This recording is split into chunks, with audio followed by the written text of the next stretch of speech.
Assalamu alaikum and welcome to the Munir Muhammad Show. I'm your host, Jamil Muhammad, and we have an exciting show for you today.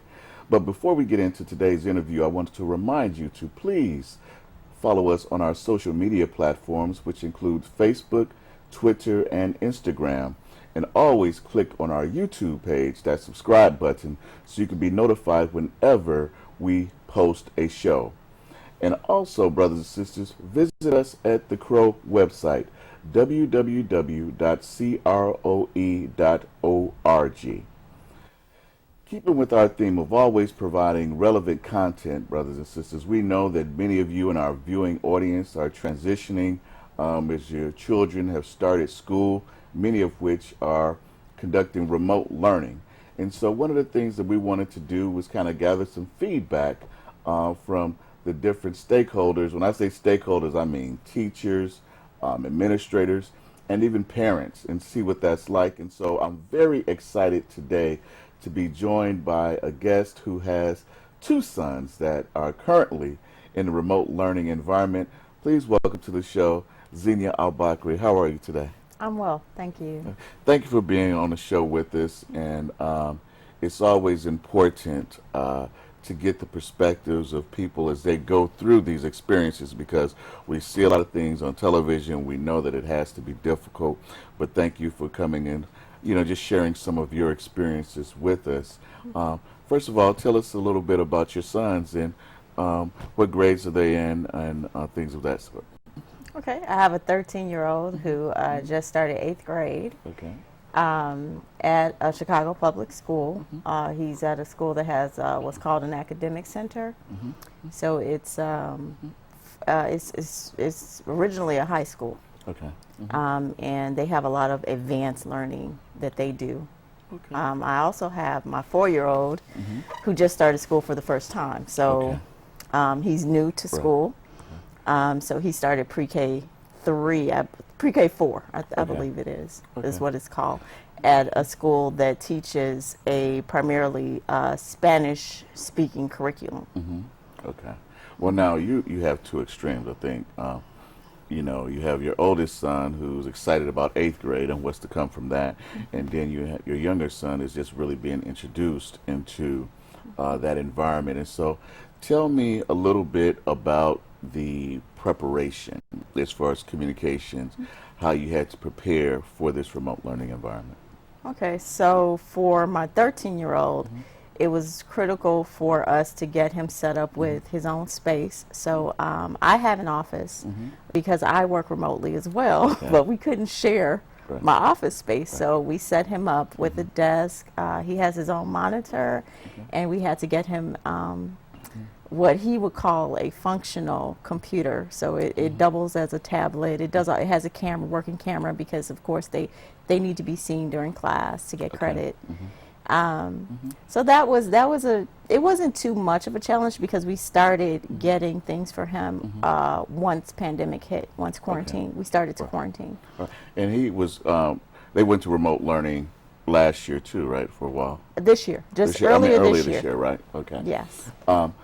Did they provide him a computer or anything?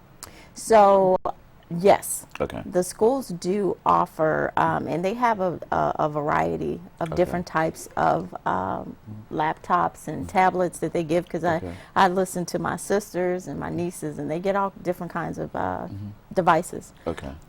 We did not get one for him because he already had a device. All right.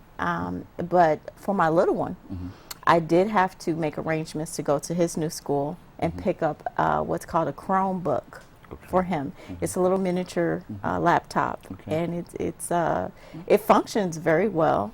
But the challenge for him was creating a space for him, because he's still not accustomed to sitting still for extended periods of time, and just making sure he's able to focus was a challenge.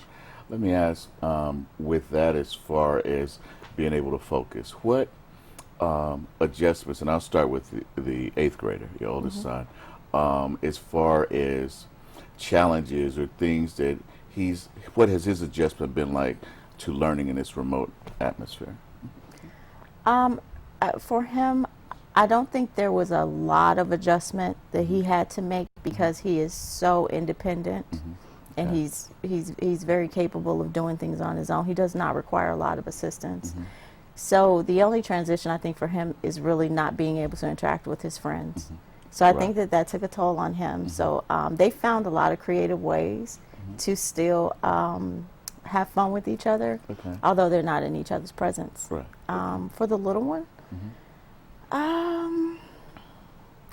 just the sitting, just getting him to sit still and get him into a new routine.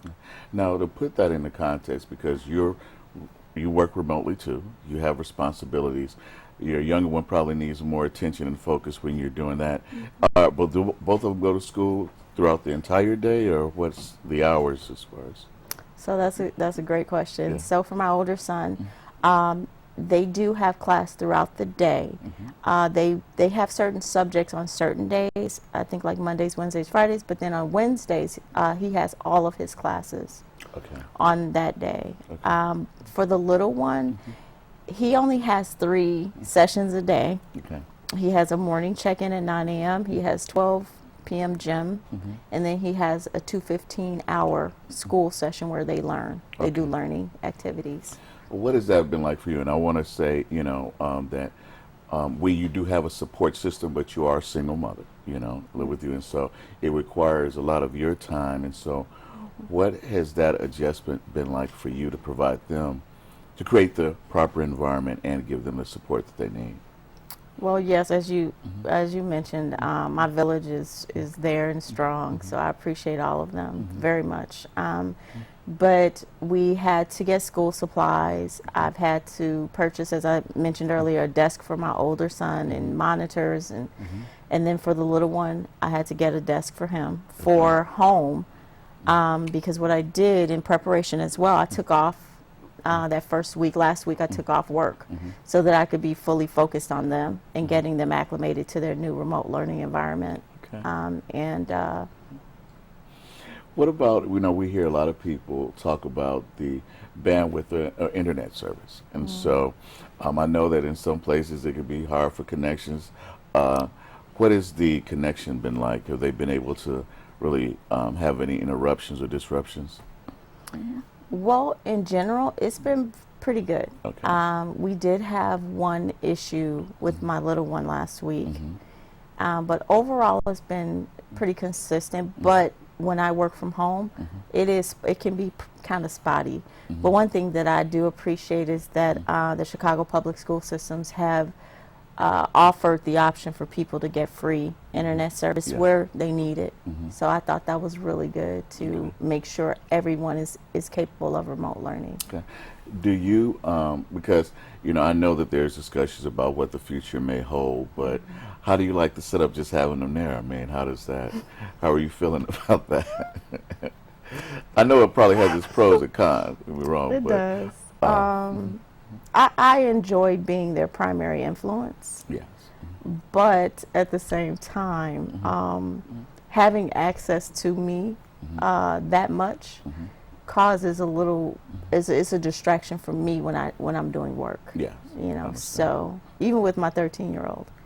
I gotta imagine, you know, it's different, the demands on mommy, you know. So it's that. Seems like your experience has been, the transition so far has been positive.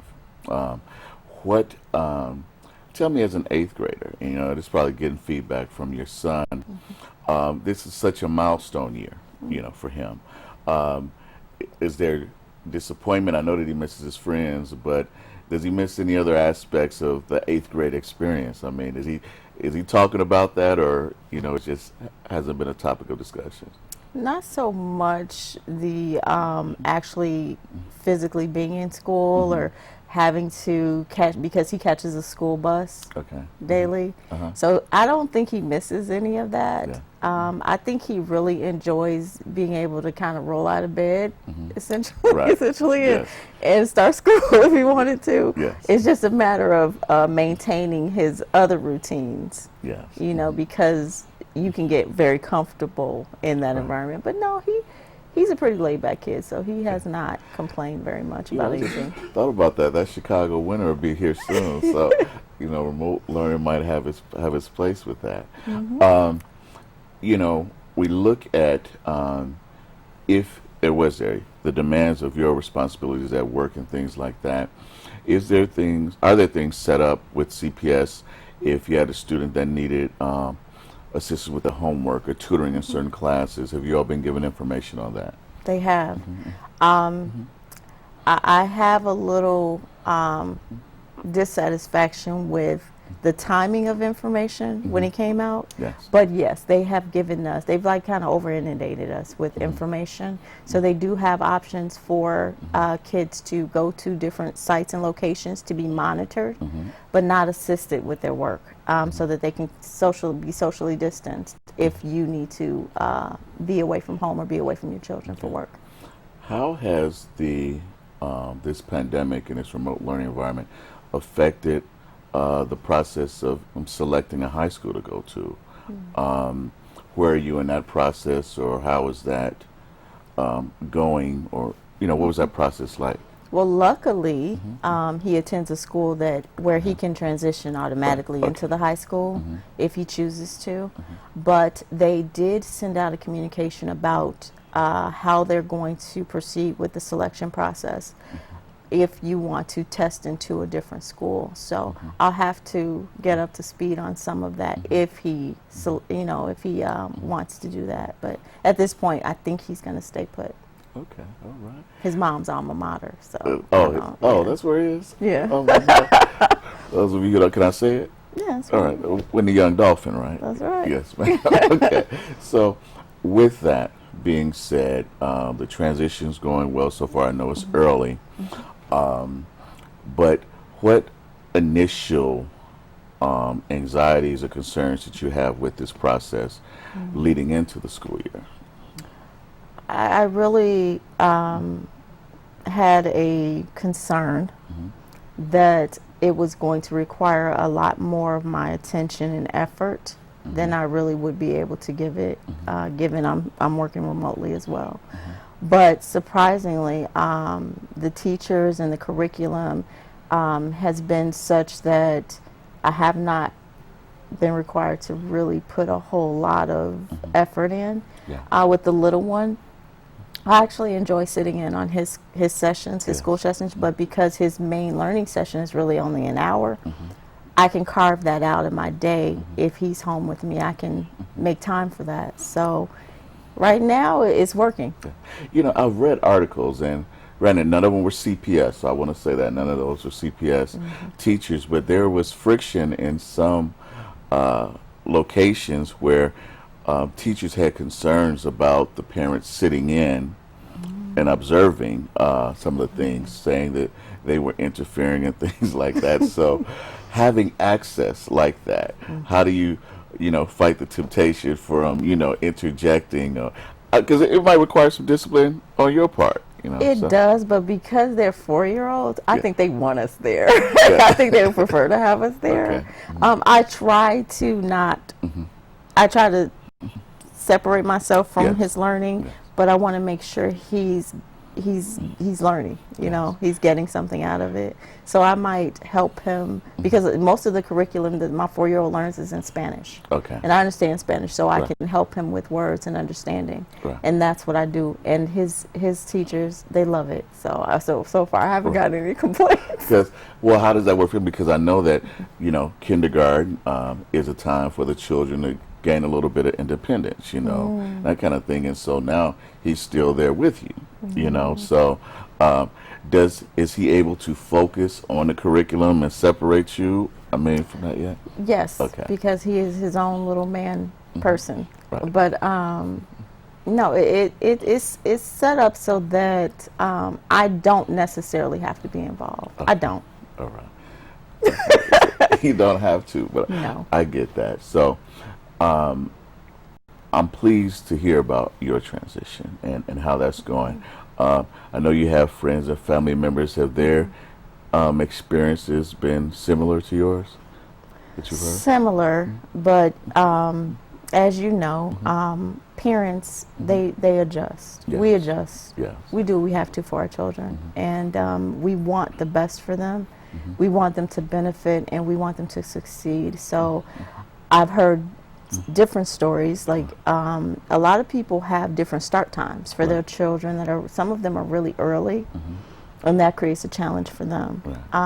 Some people have children who have learning challenges, and they have to do a little bit more to assist those children, you know. So we have a small community where we do vent. We're able to vent and talk, and even with my sisters and I, we rotate the children on weekends so that we can get a break, because having your kids all day every day, that is a brand new challenge for all of us.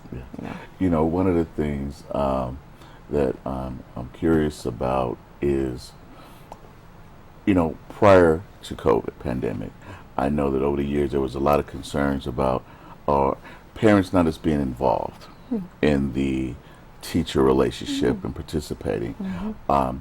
Do you feel that this remote environment will kind of help re-engage parents into the conversations and engagement as far as the curriculum and the relationship with the teachers? Most certainly. And I hate to say it, but I feel like I have more interaction with my 13-year-old's teachers now than I did previously. So even though I've always been in the middle of everything in my kids' lives, but yes, I totally do. And I would like to get feedback from the administrators and teachers when the children come back, just to hear how things have changed. You know, if things have changed, and hopefully it makes for a better learning environment in the schools, you know, hopefully. Okay. Well, I'd like to say this. I'd like to thank you for coming in and joining us in this segment and sharing a little bit about your experience. I appreciate that. Okay. No problem. All right. Thank you. Thanks. Well, brothers and sisters, I hope you enjoyed that brief segment, just getting a glimpse into the life of our sister as she adjusts as a parent to remote learning with her two sons. We're going to come back on the other side with a more interesting conversation and another guest. We'll be right back.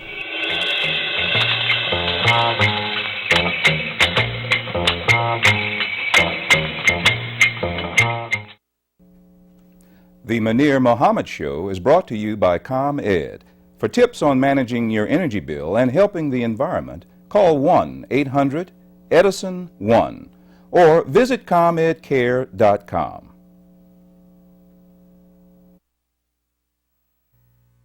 ComEd Smart Ideas presents the power of energy efficiency.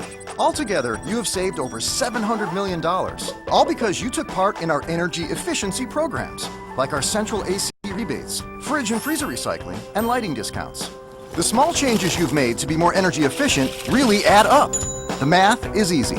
ComEd's energy efficiency programs equal savings for you. Learn more about energy efficiency at ComEd.com/home savings. ComEd, powering lives.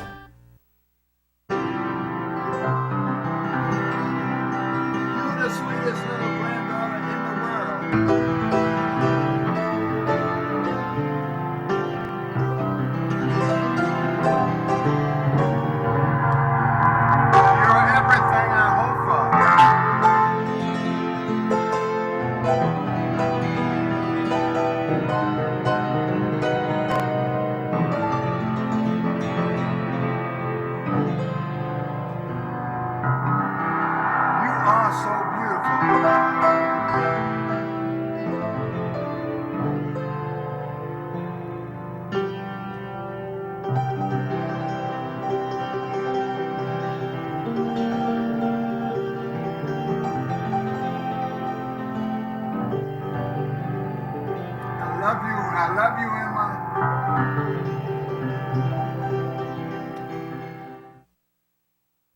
This portion of the Munir Muhammad Show is brought to you by East Lake Management, innovative solutions for building communities of the future today. Assalamu alaikum, brothers and sisters. We are back, and I'm excited about my next guest because we're going to transition into another subject that is of great importance to the community, not only on a local level but nationally.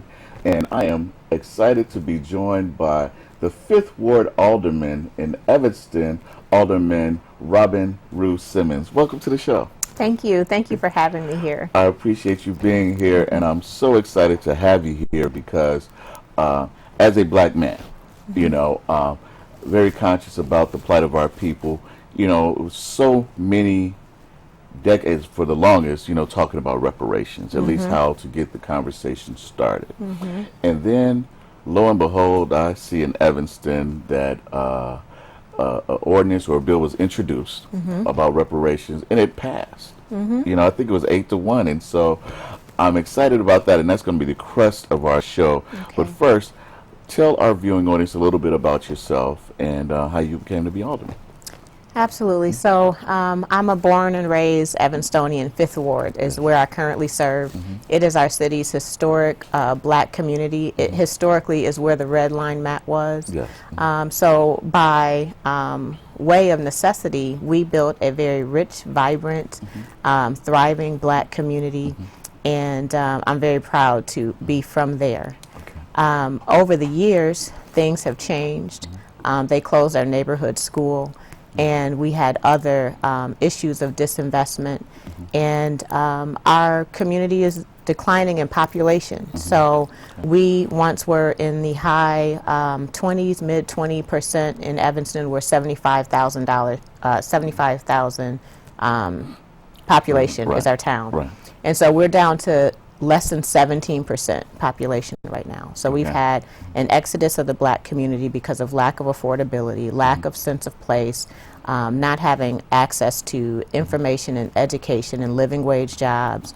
And that's the community that I come from. So I was very, very committed to revitalizing, sustaining, and reinvesting in our black community, and I decided to run for alderman. I won in 2017. It was a very competitive race. You know, we have a wonderful community, so a lot of folks wanted to represent. And again, born and raised there. I have raised my children there. They've gone through Evanston schools. I literally live on the block, about a block away from where I grew up. So I'm still right there. I do business there. Obviously, I serve there. I worship there. I have many family members that are still in town. So that's my story. You know, it's beautiful, and I'm smiling because, you know, being from Chicago, you know, the perception of Evanston, I never, you know, you think of Northwestern University, and you don't really think a lot as far as the impact or the number of black residents in Evanston. It's not something that readily comes to mind. But as I listen to you, and then I think logically as I look up Waukegan and go up the coast, we do have a lot of people in the community. And, you know, how is it, you know, just as an elected official, because I'm sure that Northwestern is such a huge entity, to kind of separate, you know, Northwestern from Evanston, and I know that I have some friends that live in South Bend, and you know, Notre Dame is like everything there, but to really be the voice and advocate for the people when you have such a large community partner that's there in Evanston. So even more so, why I should use my voice, particularly because in the 5th Ward, on the most east part of my ward, I have as many as 2,000 students that live in off-campus housing. So in addition to the concerns that I have of concentrated poverty and disinvestment, we have student issues that we deal with. And so I hold Northwestern accountable to our city. There's no separation between Evanston and Northwestern because of the significant amount of real estate that they own, and how much they not so much contribute, but the impact that their student population and their faculty have, and just their infrastructure. They're a world-class institution. They are renowned. They have a global community. And so I don't want to separate the two. I want to actually embrace them and their $8 billion endowment and all of their intellectual property and their thought leaders there, to help us think about how we improve the conditions of Evanston, how we make it more livable for all residents, how we uplift the Black experience in Evanston. They have a responsibility. I'm sure that when I get into the history of Northwestern more, I'll be able to find Northwestern's role and responsibility in repair in the Black community. I've already put them on notice, and I believe that it'll be a collaborative process. We already have a few professors that are assisting us with thinking about reparations and how we might implement it and what kind of initiatives and benefit might actually bring repair and the impact that we're hopeful for. And they currently do have a Good Neighbor Fund that they give to the city of Evanston, $1 million a year. And this year it's committed to racial equity and racial justice. So we're headed in the right direction, a long way to go. Certainly when we have $46,000 difference in household income between Black and white Evanston, other disparities, economic disparities, education disparities, but we are, seems like we're all on the same page now and working towards repair and justice for black people in Evanston. I'm very, and I have to say, it's so refreshing and I feel so good hearing you as an elected official talk with confidence and love for your community, your people, because it instills a desire to help support you in that endeavor, because you know that you're a true representation of that community. And so having said that and understanding all the whispered conversations about reparation that's gone on, walk me through how the reparations legislation came to be in Evanston. So in looking at our data, I saw the disparities, and that was one of the motivating factors to run for office. And I really was inexperienced enough to believe that more good equity work and just, you know, bootstrapping and working harder would make the difference and bridge the gap. And it was really only months in the office that I saw that there was no bridging this gap without targeted investment for Black folks, without repair, without money and programming that was restricted specifically for Black folks, because we were the ones that had the injury. We were the ones that suffered the impact of Jim Crow and redlining, and that was before chattel enslavement and lynching, and now back to lynching again. And well, let me interrupt you right there, because this is such a key point for me, and I know some of our viewing audience, because I love your honesty in saying that initially you were thinking like, hey, the system, you know, we all strap up, we all work harder, we can bridge the gap that way. And that's conversation we hear from a lot of elected officials and a lot of people, when I think a lot of the people on the ground in the community might think, no, we needed targeted things or more assistance. So, and in fairness, I want you to talk through that revelation, how you came to that understanding, in fairness for our viewing audience, so they can understand what that's like as well. So before I was elected, I was a mayoral appointee on different committees, and I worked in community and led. I served, I employed Black folks through my businesses. Our city is diverse. We are known for being diverse, but we are very much segregated, and we have a lot of unspoken injustices that we just don't talk about. You hear about beautiful Evanston, the Lakefront, Northwestern, and our diversity. And so that was our headliner, right? But every year our data came out the same, that we had these disparities. And so once I saw the political infrastructure, what it took to actually pass legislation, and that I had the power to do so with my voice and the support of the people, then I said, I don't want to be a part of the insanity that continues to do the same thing year after year to produce the same outcomes that keeps our people disenfranchised, disinvested, underemployed, having less access to everything but poverty. And I was not willing to be a part of that insanity. And I thought, what is the most radical policy appropriate in response to the most radical oppression that we've seen on any group of people in this nation? And it was reparations. I knew it had been tried or introduced at a national level. I understand it's been introduced for 30 years, and I'm really excited about where it's at right now in the momentum. But it was the process of seeing what we have done, we continue to do remix the same type of program. We remix it and we rename it and we put a different leader, and we don't do anything that is strategic and targeted and set aside. And yes, it is only for black people. It is not for the minority community. It is for black folks. It was black folks that were not allowed to access education. It was specifically black folks that were told, you have to live in this part of town where the land is devalued and you don't have the same access to amenities and environmental assets and other protections. It was black folks. So I have no apologies about who I'm serving and representing and who I'm fighting for. Obviously, I serve a diverse community. There is no secret that I'm very concerned about the black community. As a black woman with a black son and now a black grandson, you know, living in this nation is difficult. So I think that we all need to look at reparations wherever we're at in leadership. HR 40 is coming. It's going to happen in our lifetime. It's going to be passed. The Congresswoman Sheila Jackson Lee, she's doing great work, and COBRA's supporting her. They're doing great work. But none of it is enough for the damages that we have suffered over 400 years. And so we need to look at it from a local level, from a state level. We need to look at it in major institutions and foundations, major donors, families that are wealthy now because of the wealth transfer that was established in chattel slavery. We need to look at reparations everywhere, and I decided that we might start in Evanston. So I'm really proud. I couldn't do it alone.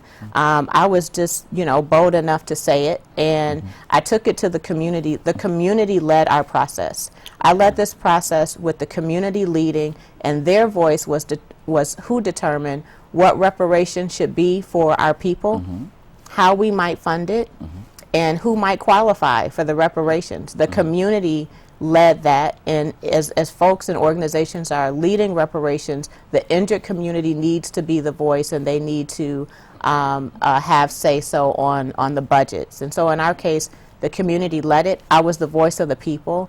I reached up and out to get advocates and leaders that my colleagues would expect, being a newer person on a newer alderman on city council. So I got support and an endorsement from my Senator Laura Fine, from NARC, the National African American Reparation Commission, other leaders. We have a Black History Museum in town, Shorefront Legacy Museum. Of course, we can't do this work without him because he helped us get all of the evidence for reparations. So it's a community effort. It's really not to be led alone by one leader. It's too much responsibility to put on one elected, and I think that happens too much. We hold elected as God, and really they should be our voice. So we, the people, have to come together with a plan, present it to the leader. The leader needs to be the voice of the people, and then they need to lobby their colleagues to get these legislative efforts passed on their governing boards. You know, I'm very excited and even more interested, and even with the process, because and tell me about some of the challenges you may have faced, because many times when we have a movement or a direction we're going, and when we need mass support, our agenda is hijacked a little bit and taken off course. How were you able to make sure that the people's agenda and what they wanted really was what was executed? Because many times when you get supports from different colleagues and different communities, especially in electoral process, you know, when you look at that, you know, you have to add all these different bits and pieces to it, and it loses its original purpose. And so how were you able to maintain the integrity of the ordinance that you were trying to pass? Education was foundation of the work. And in having the support, and now we have an endorsement from NARC of being a model of what's possible at a municipal level. We have regular town hall meetings where we have experts, reparation leaders, specific content expert leaders that come and speak to the community on how we got here, why we need reparations, what the model might look like. But every town hall, every meeting, we touch on the fact that the people have to stay in front of the work and lead the work, and we need to be the voice of the people. So we have a very active ally community. Evanston is majority white and affluent and liberal, and they are well-meaning. but need a lot of education on their role, on how they sustain oppression, even the best among them. Right. So our city has taken an uncomfortable journey in educating whiteness and white fragility and understanding what being an anti-racist is, and different community groups, faith organizations, non-profit organizations, individual leaders, black clubs, they're all now making sure that they're educated on what their role is so that they don't continue to sustain the oppression that we celebrate. And so we have all of these programs, and we've had, when I was asking for my data to prepare for this work, hundreds of proclamations in the name of we love black people and Black Lives Matter and it's Black History Month and all that. But yet and still every year we have this disparity. And we have programs that are really charitable but not empowering and uplifting. And so I'm really not too impressed with the charity anymore. Like, give us the power, give us a voice, give us equity in the city, in our lives, and in our financial lives, and allow us to thrive in the way that we deserve to in this city. So, as a newly elected alderman, what were the conversations like with the incumbent alderman? Like, okay, well, this new person's coming with all this energy, and this subject, you know, it's not the most comfortable subject. So how did you build that alliance, or how did that come about, the support of your colleagues, to make sure that you all were aligned? it came out of left field. I didn't run. I didn't even mention reparations. I was really not thinking about reparations. Like I said, I thought I could get in office and just do a better job of what we had been doing, and my vote was going to make a difference. And my vote, as a black woman, having come from a low-income background, having, you know, been a teen mom, and you know, all of that, I thought it was going to make a difference. It wasn't going to make a difference. But in my case, the alderman before me, I had a great relationship with. She was the executive director of Family Focus, which is a nonprofit in the community that served black folks, which I was served at very well through my childhood.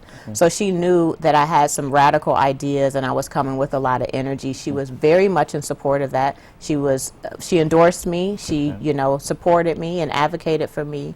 But it really wasn't until I was in the office, I was in the seat, I saw what I could do with my voice. I saw how, as alderman, I had the right to direct staff and move policy and be the leading voice on behalf of my community. And I just decided to swing for the fences. And I was not, you know, it wasn't like I was already in office, right? Right. So I was there now. And I knew that I had nothing to lose. Like, worst case scenario would be status quo. And I wanted to be able to have a significant impact for our people while in office.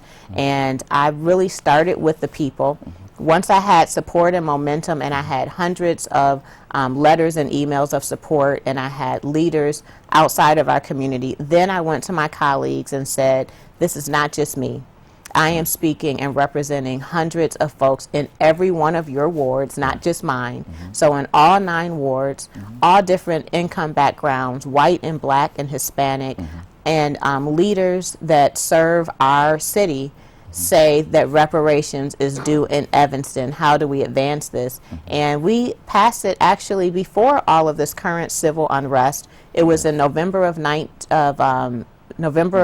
2019, we passed it with an 8-1 vote, and we still have a lot of work to do. So that was a victory because it was a huge statement. We're restricting the first $10 million of marijuana sales tax revenue to fund reparations, but $10 million is not even enough, even in a small city. So my hope is that that is a nudge to all the other organizations in town, and even my council members, that we look at additional revenue streams to increase the $10 million to, you know, $500 million. You know, and I could appreciate that even as a model, and knowing that it's the initial step, you know. And what are some ways that is outlined that reparations will be provided? Because that's one of the things you hear, like, well, what do you expect? Everyone to get a check and this, that. So what are some of the ways that you set up at this initial stage for, I know the funding is there, but how will it be allocated to? Right. So, you know, it was passed this year, and we started collecting taxes in July, and we actually start to receive funds not until October. Okay. So we don't have the funds yet. Right. They're coming. So the initial remedy policy is in housing.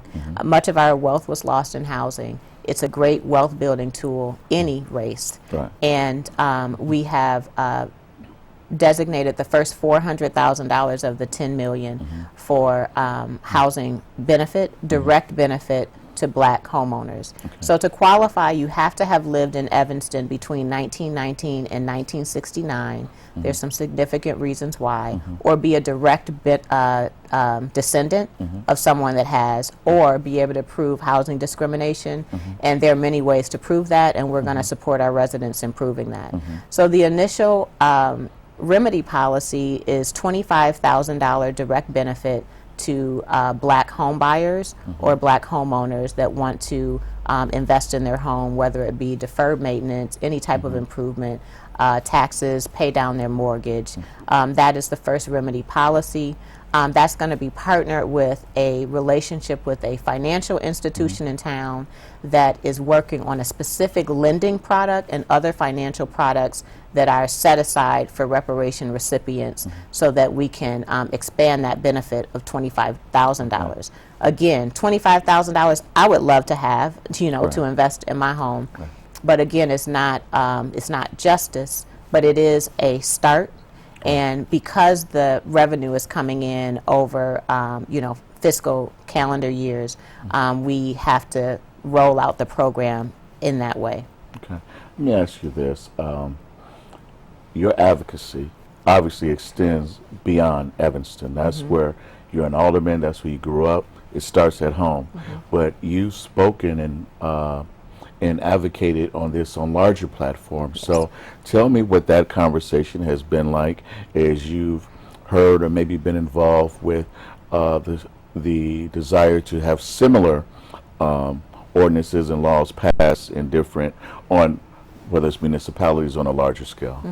So I serve on National League of Cities, and we are a collective of about 4,000 municipal leaders. So it was first heard there, and I started to get interest from my colleagues at National League of Cities. Then when it became a national story, I've lost count now on the amount of cities that are interested in using this model, replicating it in their city. And I tell them all the same. The model is great, but the specifics are going to be really unique to the damages, the injury, and the opportunities and the demographics in your city. So I think every city will look a little bit different, but this is a model. With cannabis sales, you know, passing and legalizing, there's a nice revenue opportunity. But even on a national level, as you know, HR 40 has been introduced the last 30 years. Congresswoman Sheila Jackson Lee is leading it now, and it has more sponsors than it's ever had in its 30-year history. I think it's up to like 150 sponsors in the House. It has its first Senate companion bill where there are at least a dozen Senate co-sponsors, including the current vice presidential nominee Kamala Harris is a co-sponsor. So really excited to be able to use my voice. I just spoke at the CBC Legislative Congress Conference, the Congressional Black Caucus. It airs actually on the 22nd. And that is more education on HR 40, how we can support it and make sure that it gets passed in our very immediate future. It seems that unfortunately, because of the trauma that and the lives lost that we've experienced with George Floyd and so on, unfortunately, that now there is the political will and there is the interest in the allied community, and obviously there is the passion for it in the black community, and I believe that it's going to pass. I believe it. I believe it's going to happen. You got to. Will you believe with me? I'll believe with you, but largely because of you. Okay, I'm inspired. But I tell you what, let's take a quick break. Okay. Brothers and sisters, we're going to take a quick break, and we're going to come back on the other side with more interesting conversation from Alderman Simmons. We'll be right back.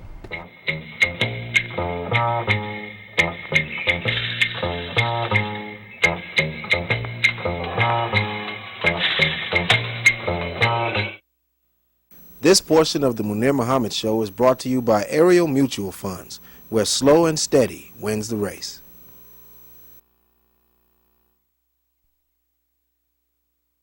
It is important, in particular for African Americans, everybody, but for African Americans to ensure that we are counted in this census. It impacts our redistricting. It impacts the amount of money that we get.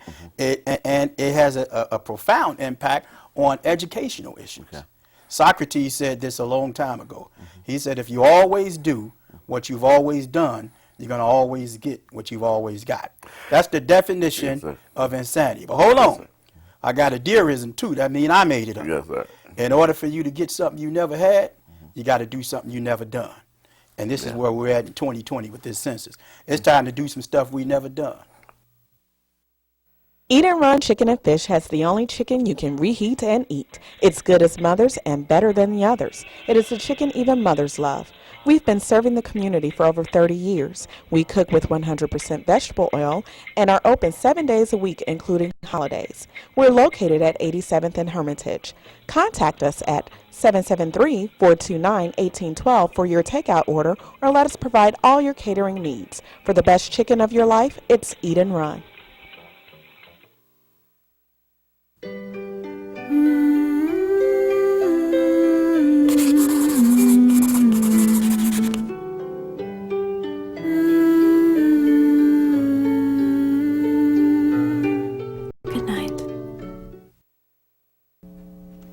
The Munir Muhammad Show is brought to you by ComEd.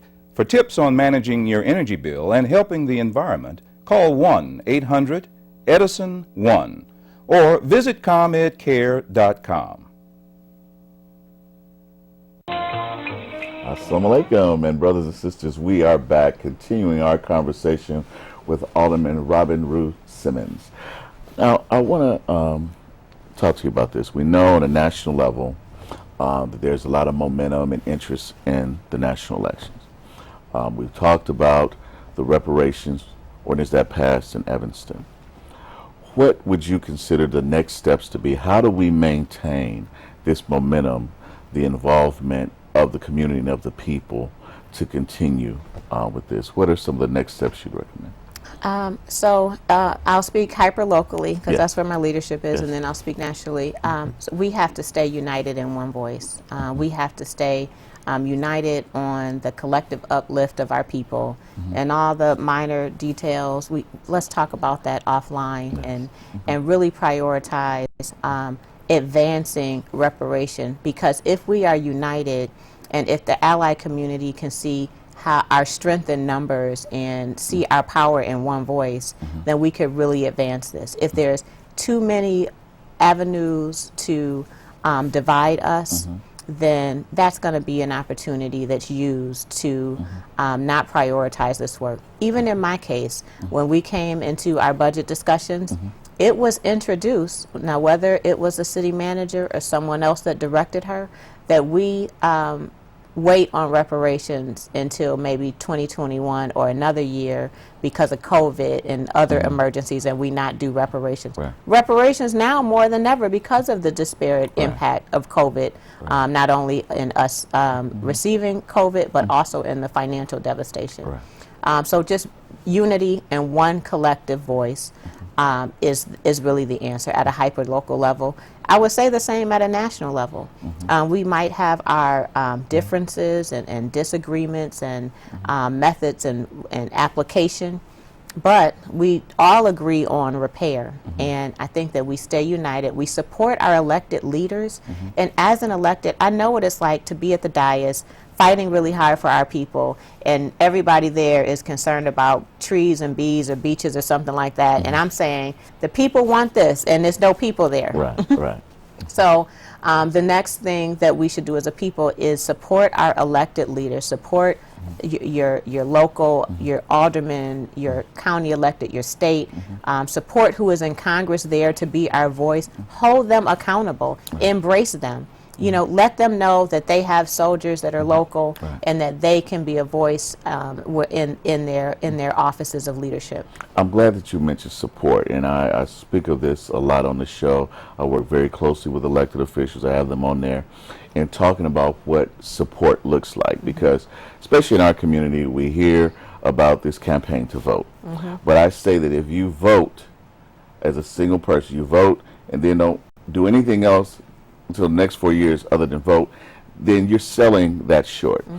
You have to, if you decide to vote, then stay engaged, attend the community meetings, read the newsletters that come out, call your local elected officials, share your opinion, what you like, and stay involved in the process, because, as you said, if you're an elected official advocating for the people and then turn around and say, see, here are the people, and there's no one there, it undermines or undervalues what you're saying. Absolutely. You know, and so I think that that we have to speak in the context of when we talk about voting, not just showing up to vote, but being engaged in that process, because we all have an interest in that. And, you know, telling our people, especially our black people in the community, there is nothing wrong with having targeted legislation for our people. You do not have to apologize for that, because we are made to feel that if we have targeted legislation for people, for the communities that we represent, then somehow that means that we are not being fair to other communities. And that is absolutely insane. It is insane, and it's not fair, right? Yes. Especially in this month, it's National Hispanic Heritage Month. Love my Hispanic neighbors and friends and the businesses in the community. And, you know, it's unfortunate when folks try to make that divide. Well, what about the Hispanic community? Well, we'll get to that right now. I'm talking about black folks and our need and empowerment, right, and uplifting the black community with no apology. So let's continue the reparations discussion. And I look forward to supporting those that are leading initiatives for the Hispanic community. And I've done so in my way. But I will say that you're right. Showing up is not just voting every 4 years. It is subscribing to the newsletter and be informed. At least start with the information. Show up to a community meeting. Right now, it's really easy. You could just Zoom in a lot of these meetings. You know, just participate in the process. Send your alderman a letter every now and then, and that letter your alderman can use as a tool, right? You could take it. Look, my neighbor said this thing. So just stay involved in the process. It's a participatory process. It's not just that one vote. That one vote is not enough. And if that's all you do, then the next time you come to vote, you won't have that candidate to vote for, because those priorities will not have been heard enough, because they've been drowned out from the special interest groups that are very well organized, and they come in and they make their point, and they get their point prioritized. So, let me ask you this: with such a milestone achievement, and just think about that, just to have that pass in a city like Evanston, really was national news. I know I was hearing about it, and I have friends as far south as Alabama calling about it. You know, what was the sentiment of the people in the community once it was passed? I know there had to be apathy at first, and things like might not get done, that kind of thing, but once it was passed, what was the sentiment and the feedback that you received in the community? Once it was passed, tremendous pride from everyone in Evanston, not just the black community, white folks, everybody. Look at what we've done. We have said yes to reparations. We did it. Yes. Okay, now we have to do some work, because we passed it, but we still have not delivered reparations to the people. So as proud as I am of that, I don't want to lose sight and think that that's the victory. The victory comes when someone receives a direct benefit of $25,000 and it changed their lives and gives them access to home ownership. But we were really proud. We're proud today. I'm so proud to be an Evanstonian. I would not want to be doing this life in America anywhere but Evanston, Illinois. I tell you that, because we made the commitment first. And we, you know, we're bumping our head along the way, and folks, you know, have criticism of what is and what isn't reparations and who should get it, and are Jamaicans going to get it? And Evanston, yes, Jamaicans going to get reparations. They're part of our community, and so that's for everybody else to sort out. But this is for everyone that is a member of the African diasporic community. It doesn't matter where your slave ship landed. If your people originated on the continent, then you have access to reparations in Evanston. So that's what's going on in Evanston, and it's, you know, it's a lot being said. I'm sure you're aware of that, about who should qualify and who shouldn't. And you know, I'm just here to support my colleagues that are in elected roles as they sort out how they do reparations in their city. You know, And the people I know I'm going to receive some comments because they know when I'm genuinely excited about a guest with my smile. And I love what you're saying. I hope that other elected officials and different municipal leaders reach out to kind of get feedback on how to do things in the community. I know here in Chicago, there have been conversations. There's so many things to pull out of that process, but I hope that we look at what you've done in Evanston and begin to try to model or introduce some kind of legislation as well. And so as we wind down in this segment, is there a website if someone wanted to contact your office or find out more about the reparations process in Evanston that they can contact? Absolutely, but I cannot not shout out Chicago's work and the great Alderman Rod Sawyer, who led the reparations. It's passed. It's in Human Services Committee. He's the chair. Great work, Alderman Rod Sawyer. Please contact him if you're in Chicago. But if you want to learn more about the work that we've done in Evanston, cityofevanston.org/reparations is our website. My whole toolkit is there. All of our information is there. There's also a great book by Brother Cam Howard, Laying the Foundation for Local Reparations, and he laid out 3 different models for local repair that municipalities can use as a guide. Okay, thank you very much. Brothers and sisters, I'm going to have to get Alderman Rod Sawyer of the 6th Ward. I love that brother, strong brother. We'll have him on to talk about it as well. And on behalf of our guests, brothers and sisters, and the entire Crow Television production team, I'm your host, Jamil Muhammad, leaving you with the greetings of peace and prosperity. Assalamu alaikum.